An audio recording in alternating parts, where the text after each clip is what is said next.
Life, as we find it, is too hard for us. It brings us too many pains, disappointments, and impossible tasks. In order to bear it, we cannot dispense with palliative measures. The crudest, but also the most effective among these methods of influence, is the chemical one: intoxication.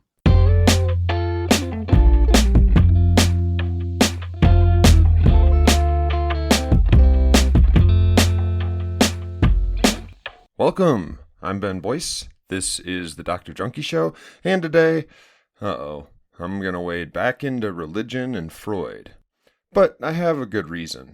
First, I want to expand on the last episode's discussion of Freud's work, because despite him being a heavy cocaine user when he was a young doctor, in his later years he focused on issues like religion and morality.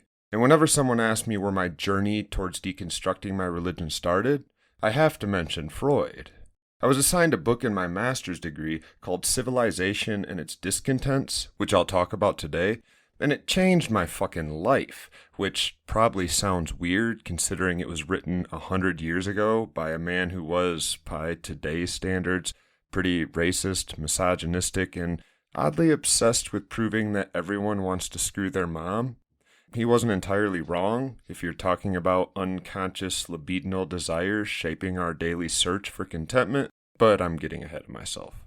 Today, I want to dive into Freud's ideas about religion and culture, and I want to describe why I think it's unethical to teach kids the most common forms of Christianity, and most other religions for that matter.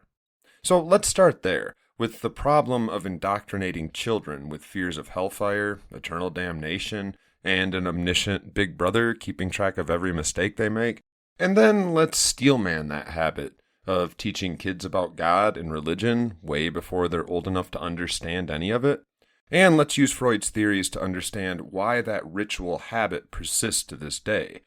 As an addicted person and a convicted felon in a country like mine, it's worth hitting on the difference between guilt and shame.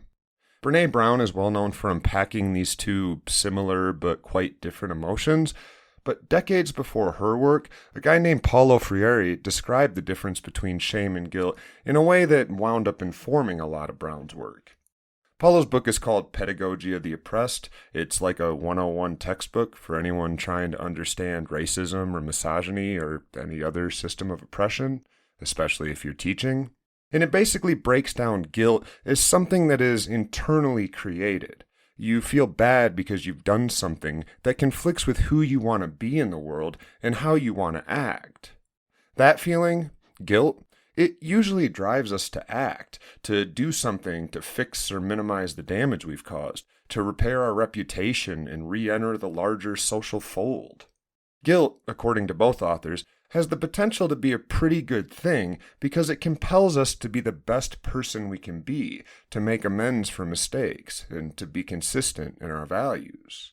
Now, shame, on the other hand, is something Freire describes as coming from the outside world. It's a tool of the oppressor, in his language, because it's used to compel us to act certain ways, to perform certain prescribed roles, that might not otherwise actually be in line with our moral or ethical values at all. We feel shame when we call into work and say we're sick so we can go jet skiing because we know this damn job we can't stand expects us to be there if we're well. But we don't really have a good way to make up for that feeling of shame because it's actually not a moral wrong to skip work. No one's hurt when most of us call in to jet ski. That shame is constructed not by us, but by the institutions we interact with whenever we break the often unspoken rules of being a good member of that institution. But if we say, go to work balls drunk and drop a crate of headlights on Jim's foot, leaving him unable to walk for the next 6 months, well, you can probably imagine how you'd feel a lot different than you would for calling in fake sick. In the case of Jim's foot, you'd probably feel compelled to do something to help Jim. You'd probably apologize over and over. You'd find yourself thinking about it in your downtime, replaying the incident, and asking yourself what you could have done differently. You might even decide to stop drinking heavily before work to minimize the chances of this happening again, because, this is the important part, guilt drives us to act and to try to make amends. Shame paralyzes us, as Brené Brown describes it, leaving us stuck in a depressive rut of stigma forced upon us from the outside world. Guilt can be a good thing because it forces us to reshape the world, to address our mistakes, to clean up what we break, but shame makes us helpless, sad, lonely misanthropes. Now, the reason I talk about religion so much isn't because I hate the Bible or think all religious people or all Christians are assholes. Not at all. Many of you are fine people. You work for the same things I work for. We support the same causes. And I'd fight alongside you for your right to believe whatever the hell you believe and to practice your faith, as long as it's not hurting anyone else. I'll admit that I'm noticing more and more lately that I'm still in my angry stage of atheism, so apologies if I come off as pissed, but that's actually normal. Anger is one of the stages of grief, and I did lose what I thought was a personal relationship with God, plus a ticket to eternal life. Bummer, right? Plus, there's a lot to be angry about in what I had learned from that religion, especially considering how obtuse most Christians act when I point out the evil that's woven into that religion by design, when I witness how deliberately ignorant of the immoral things they claim to believe many of them will just pretend to be. I mean, mention God's preferences about misogyny, slavery, genocide, punishing kids with physical violence, and most believers just act like they have no idea that those commands are even in the Bible.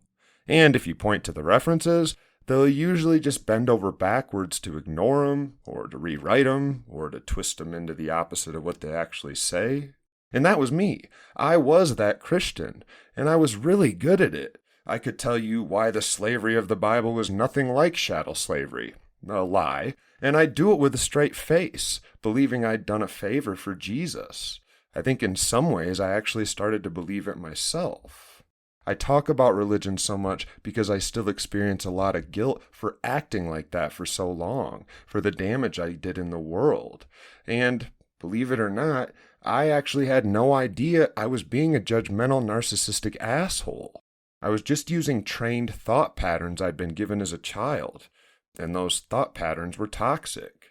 Of course, most people who teach their kids religion as truth do so because it's what they believe, and because they don't actually stop to think carefully about whether those messages might hurt their kids.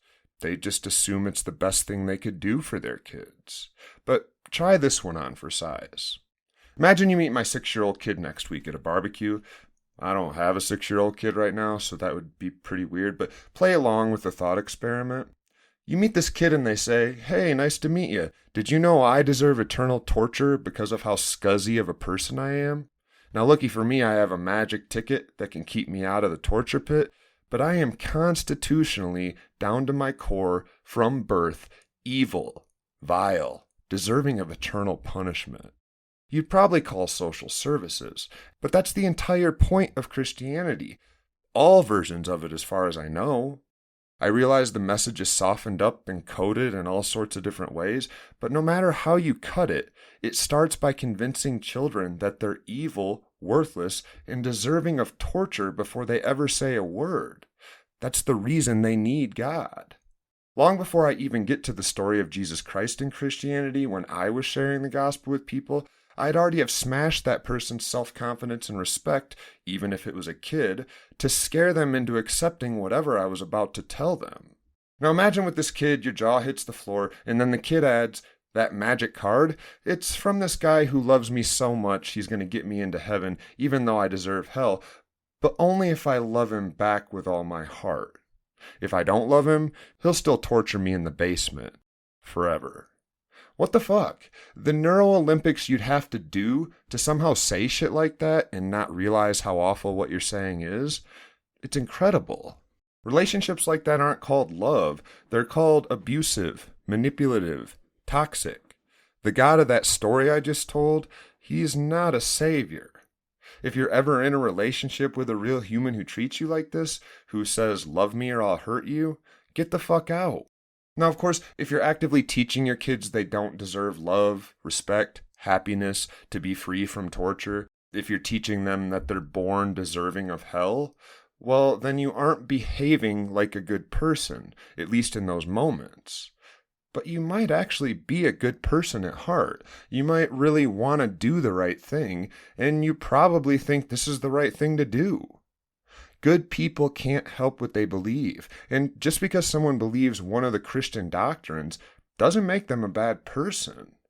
It can, though, make them act like a bad person. This is Sam Harris's old point that to get a good person to do a bad thing, the easiest method is religion.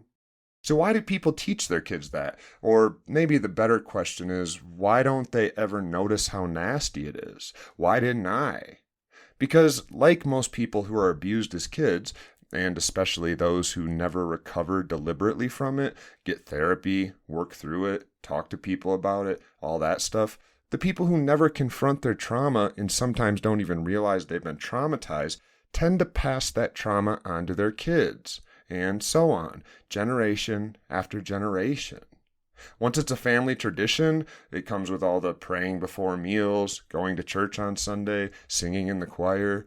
Once you link ritual to doctrine, you've cemented in that belief, and for the most part, you've removed critical reflection that might make you otherwise say, wait a sec, am I acting as if I believe I'm unworthy of life, love, freedom, compassion? But you know what's funny? If you ask most religious people, if you would have asked me, why they feel comfortable not using critical thinking in some areas of their life, I mean, obviously, when I used to say, I believe this thing not because I have a good reason to believe it, but because of faith, that's literally the opposite of critical thinking, I wouldn't see it that way. Just last week, I had this same conversation with one of my religious family members, an ordained preacher, and they insisted that they use critical thinking and that I don't. Now, when I asked them to define critical thinking, they actually weren't very far off from what it is, but they added a few weird steps that required a Bible, like test it against the scriptures and ask God to tell you how he feels about it. Again, it's pretty fucking obvious to anyone who's willing to be honest that this is not critical thinking. It's making decisions based on how you feel, even if that feeling's coming from God. And that's the literal opposite of critical thinking. But the fact that people will insist, that I would have insisted, that it is critical thinking, says something about just how powerful the blinding effects of both family ritual and religion can be. Parents not only don't realize how abusive it is to teach kids they're worthless and deserving of hell, but they also don't realize they have no good reason to believe that shit themselves. Critical thinking doesn't live here. But you know, one of the coolest things, or maybe the creepiest things, or both, I guess, one of the best bonding experience I've had with other recovering Christians from lots of denominations is when we get together and talk about how awful we used to treat people and how we completely did not realize we were doing it at the time. A few weeks ago, someone else in my family who is religious told me that trans people are out to get our kids, that they're infiltrating our schools, that they're teaching kids that, quote, anything goes sexually. That's pretty ironic if you've read the Bible or kept up with the news. How often do you see a news story about a trans person sexually assaulting a bunch of kids, compared to how often you see yet another story of a preacher assaulting kids? The Catholic Church alone has paid out more than $5 billion in the last few decades to victims of sexual assault, and they actually covered up the abuse while it was happening, probably using the same mental, spiritual gymnastics that I once used to convince myself that I should teach my kids they're so worthless they deserve to burn in hell for all eternity. Shame on me. Or, actually, guilt on me. See what I did there? In those conversations with other deconstructing prior Christians, we often stumble onto what nerds call heuristics. That's a big academic word that just means a habit of thinking, a shortcut for making sense of a situation. When I walk into a dark room, I heuristically start rubbing the wall next to the door. Not because I'm superstitious or something, but because I've learned that this habit is a good way in the United States, where light switches are usually located there, to turn on a light. Does it always work? No. Sometimes the light is a lamp across the room, or sometimes I run into a dimmer switch, so I have to adjust my approach. Or sometimes the electricity's out. But it works well enough that it's just become natural. I don't even have to think about it. Lucky for me, this particular habit doesn't cause any damage to those around me. No kids come to believe they're unworthy because of it. My point is, this is just a normal part of being a human. Heuristics, shortcuts to thinking about the world that we stop critically thinking about. We really should think about them.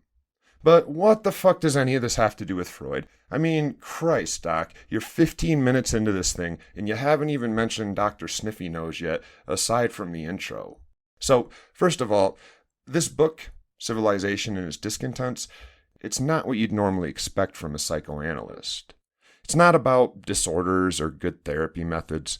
It's about how culture itself can be psychoanalyzed in the same way that individual humans who make up cultures can also be psychoanalyzed.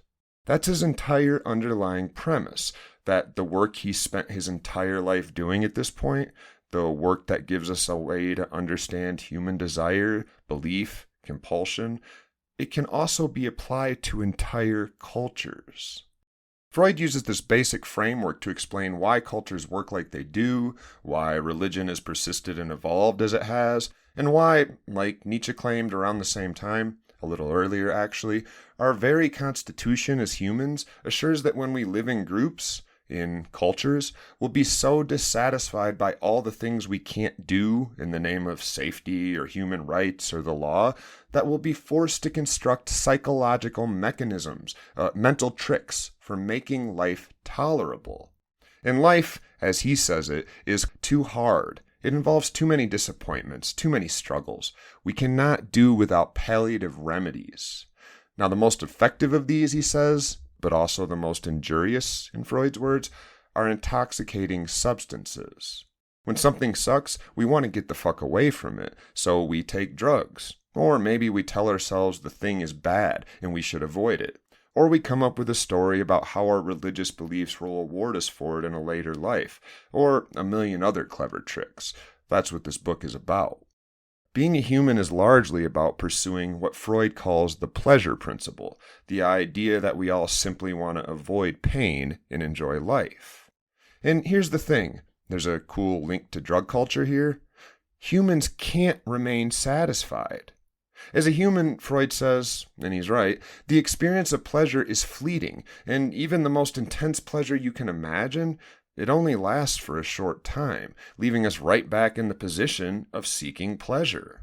It takes up our whole fucking lives.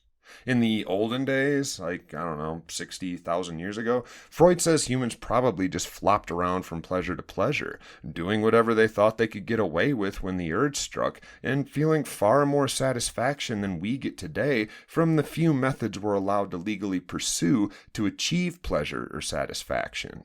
We can't steal, we can't kill, we can't screw our way through a group of people, so we watch porn, we cheat on our taxes, we play Grand Theft Auto. And he's right. It's pretty obvious that substitute satisfactions, or what he calls sublimations, alternatives to the instinctual desires that we have, they're far less satisfying because, after all, we've evolved to want the real thing. Deep down, says Freud, you want to kill that guy that cut you off in traffic. You want to punch your boss for that snarky comment. You want to steal that fast car your coworker recently purchased. And you want to have sex with that person across the room from you. But you can't do any of that. You actually can't even admit to yourself that you want to do any of that. So you play Grand Theft Auto, and it's fun, it's fulfilling, I guess, but not as fulfilling as punching your boss or stealing that car. This is life in contemporary culture. 100% of it is stuck in this sublimation trap where we can no longer act on any of our instinctual urges without first evaluating our options and telling ourselves a socially constructed story about the urge itself and acceptable ways to fulfill it a little bit. We live in a world where for a long time we've been trained to never admit what we actually want, to never acknowledge, even to ourselves, the creepy urges we sometimes briefly experience to kill our boss or seek out a sexual relationship with a coworker despite being happily married. Instead, we brush those thoughts aside and we start thinking about the latest romance currently budding in our favorite TV show, a sublimation of our actual deep, unspoken desire to fuck that person at work. We watch The Fast and the Furious Part 56, a sublimation of our desire to drive Frank's car into the lake. And it's always way less satisfying to go watch the new episode of Dawson's Creek than it is to cheat on your partner with a new sex partner. We could go through the same process from multiple angles: what we eat, where we go, how we get to spend our time, what we dream about, who we fuck, how we travel, when and what we consume to be intoxicated, what we do with our free time and our extra money, the fact that money exists. It's all sublimation. All of our urges run through laws and social institutions to offer us the legal alternatives that are the best we can do. That's Freud's main point in this book. And you can kind of see how his early years doing so much cocaine probably played a big part in him being able to see the world this way. So what's religion got to do with that? Well, religion shows up as one of the many ways to sublimate our evolutionary urges, like the other ones we've talked about. Freud takes this kind of creepy, kind of deep walk through the earliest eras of life using a psychoanalysis lens, the stage when you don't know anything right after birth, and he asks us to consider what it's like to feel pleasure or pain at this stage of life, to be hungry without knowing what hunger is, or that it's a feeling from your own body, and then to have a breast or a bottle stuffed in your face, not knowing what it is either, if it's part of you or part of something else, and then suddenly noticing that you feel pleasure. At first, babies just assume everything is part of them because they don't actually realize there's any difference between them and the rest of the world. But growing up is this long process of drawing leaky, always changing boundaries between me and not me, between you and not you. And in that process, says Freud, imagine the loss we experience, the sorrow we go through when we have to slowly but surely continue to cut away things that we didn't realize weren't part of us, when that breast is eventually recognized as not you, as something that might have brought you the most intense pleasure of your young life, something you formed a deep relationship with based on that understanding that when you see it, you're about to feel good, and now it's being taken away from you in some way. It's no longer yours. In fact, it never was. Kind of like my earlier claim about experiencing grief and anger at losing God, even though he was no more or less real back then when I believed in him than he is now. What Freud says others have described to him as, quote, an oceanic feeling of oneness, a subjective experience larger than oneself, universal. That feeling, says Freud, is a glimpse at that huge portion of our psyche, our brain, our mind, that we've rewired or disabled or lost along the way because we've slowly but surely realized all the breasts, toys, money, people, things, and food we want, those things that bring us pleasure, they aren't a part of us. They once were, in our minds at least, and that felt wonderful, oceanic, huge. It felt like we were connected to the entire world. This is what a religious experience is like. But as we cut off those things when we realized we were thinking about them wrong, we lost track of that once oceanic feeling. It slowly but surely shrinks into who we actually become. Whenever you let go of a bad habit, this is maybe another good example, you've probably noticed that some small portion of it is retained while some other part of it is discarded. You might have quit smoking but picked up chewing gum, so you discarded the inhaling of smoke and the lighting of things on fire, but you kept the oral fixation. Or if you've quit using a particular word because along the way you discovered it's seen as racist or misogynistic, you probably found some other way to express that same feeling, a new catchphrase that both preserves some part of the old thing you were doing, but also gets rid of some part of it. But the part we get rid of always remains. It's not like your brain just cuts part of it out or deletes a section. It's always like a relic in your brain, just sitting there, waiting to be scratched. You can smell a cigarette 25 years after you switch to gum, and I promise you'll notice that thing you thought went away never actually went away. It just became ignored, forgotten, denied, built upon like a building built upon an old relic, as Freud describes it. Religious experience, says Freud, is just us tapping back into our childhood. It's us activating those old bad habit fantasy-like memories that we had long ago abandoned. To avoid going too far overboard on this already long episode, the short story is that Freud walks through a number of human desires and drives which have also been sublimated, to our chagrin as humans. Violence and sexuality, I've already mentioned. We can't act on those urges directly, and we can't admit we want to because we'd feel guilt in ourselves, even if we didn't actually do the thing we felt the urge to do. So we protect ourselves from discomfort by insisting that we don't want to constantly kill those who oppose us. We just want to get them fired or cuss them out or maybe make more money than they do. We don't want to sleep with our coworker in our mind. We instead tell ourselves that we want to have a friendship or that she reminds us of someone we once knew. We don't want to steal our friend's car. We just want to buy one that's nicer to show him what's up. We use the options at our disposal to get as close to fulfillment as we can. And fuck, we are always left wanting, unfulfilled, sad. Now, the last thing to mention is where I actually started this episode, guilt. Freud says guilt exists only in humans. You don't see ants walking around depressed or apologizing to other ants when they don't quite fulfill their role in a colony, even though, just like us, ants have evolved social structures and prescribed roles, which some ants often do fail to achieve. But humans alone experience guilt, and Freud thinks guilt came from our earliest attempts to stop banging our coworkers, stealing our friends' cars, punching out our bosses. Our earliest attempt to not act on the urges that we must not act on to live in big groups. We can't go around treating each other like we actually want to.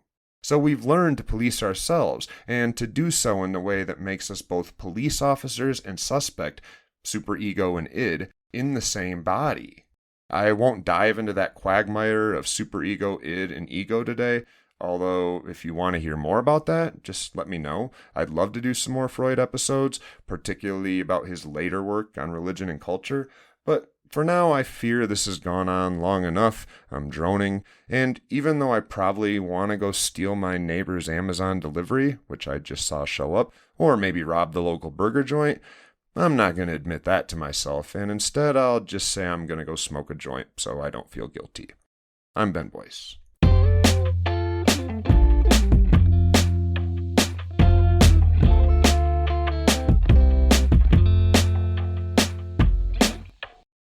An infant at the breast does not as yet distinguish his ego from the external world as the source of the sensations flowing in upon him. He gradually learns to do so, in response to various promptings. He must be very strongly impressed by the fact that some sources of excitation, which he will later recognize as his own bodily organs, can provide him with sensations at any moment, whereas other sources evade him from time to time. Among them what he desires most of all, his mother's breast.